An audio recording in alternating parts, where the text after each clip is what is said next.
துபாயில நடக்கிற ஸ்கேம்ல இதுதான் பெரிய ஸ்கேமா இருக்கும் போல. ஏன்னா இந்த ஒரு டெவலப்பர் 20% டவுன் பேமெண்ட் பண்ற இடத்துல 15% பே பண்ணா போதும் வீடு வாங்கலான்றாங்க. அது மட்டும் இல்லாம பேமெண்ட் பிளான் பார்த்தா கூட 80-20 70-30 கிடையாது, வெறும் 60-40 பேமெண்ட் பிளான்ல இங்க ஒரு வீடு வாங்கலாம். அதுவும் மந்த்லி 0.25 பே பண்ணா போதும். 0.25 எவ்வளோ? 3000 4000 5000 திராம்ஸ் தான். அப்படி பே பண்ணா இங்க ஒரு வீடு வாங்கலாம்னு சொல்றாங்க.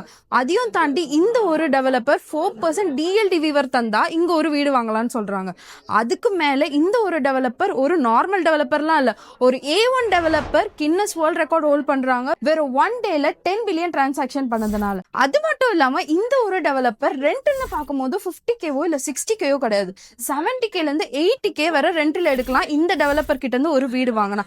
இந்த ஒரு ஸ்கேம்ல நீங்க மாட்டாம இருக்கணும்னு நினைச்சீங்கன்னா ஸ்கிரீன்ல தர நம்பர் கான்டாக்ட் பண்ணுங்க. இந்த ஸ்கேம்ல நீங்க மாட்டாம ஒரு நல்ல வீடு வாங்காம இருக்க நான் உங்களுக்கு ஹெல்ப் பண்றேன்.